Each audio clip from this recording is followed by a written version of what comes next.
Hey everyone, welcome back to the channel. Thanks for tuning in for another episode. At the start of each year, I like to do some prediction videos where I try to predict things that are going to happen throughout the fishing industry. Could be on the tackle side of things, could be in the tournament scene.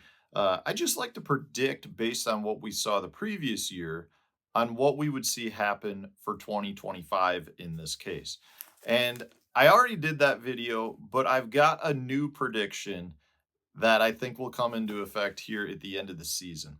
There's a lot of anglers right now that are starting to invest in themselves. They're starting to do a lot of live streaming from their boats, and this is something that the tournament organizations for a while have said, hey, you guys can go ahead and do this. We want you to do it because it's going to get promotion for those tournament organizations. But my prediction is going to be that they're going to say, no, you cannot do it moving forward. I think probably for 2025, they'll continue to allow it versus changing the rule midstream in the middle of the season. Heck, the season just got started. Most organizations have had one tournament so far. But I think we're going to see them say no. And there's a couple of different reasons for it. Now, first and foremost, I got to say, I love the fact that there is additional content out there. I think it's great that you see anglers investing in themselves. They're going out, they're buying the equipment, they're setting it up in their boats so that we as viewers can watch them all day long. In fact, not just for the 8 hours of the tournament, a lot of these guys are starting them in the beginning. So it's like you're hanging out with the anglers in the boat before takeoff. You can watch after they get back to the docks. It's a lot of content that these anglers are putting out.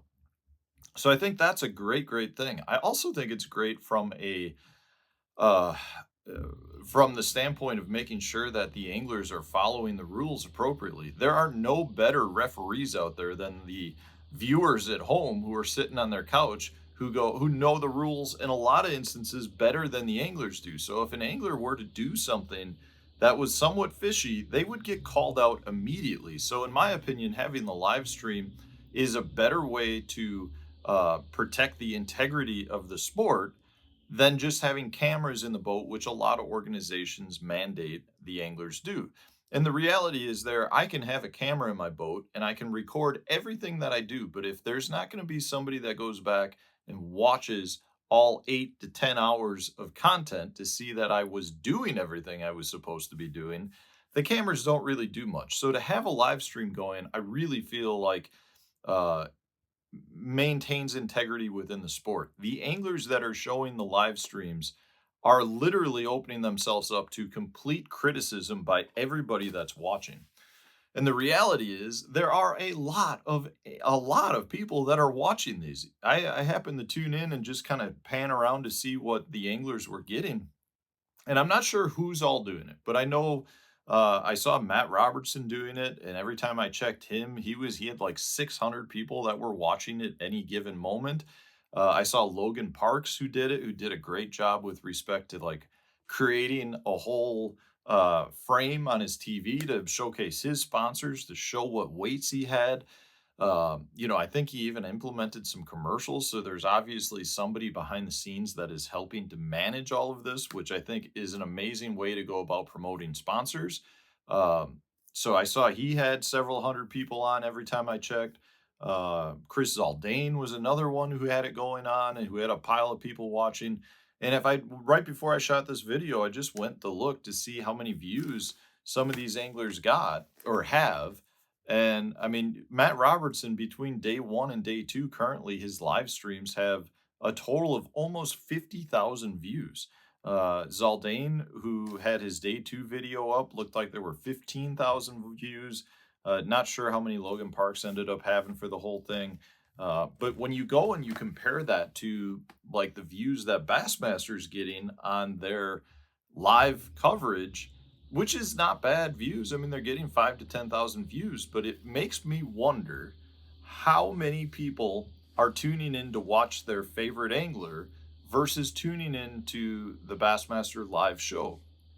And when you start looking at just a handful of guys, the number of views that they had, the reality is most of those views probably tuned in to watch them fish live and did not have the Bassmaster live going on at the same time. Maybe I'm wrong. Maybe some of those people were playing multiple screens at once, but the reality is it's affecting the views. And in this case, in Bassmaster, it's happening in all the leagues. So I'm not singling Bassmaster out here. I think MLF is going to be in the same boat.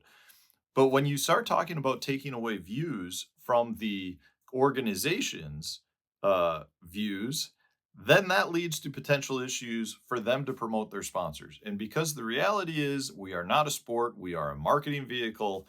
If the organizations have a harder time selling their package to their sponsors, that means that they're going to have a harder time generating revenue, which is going to potentially affect the tournament outcome. Well, how do they limit that?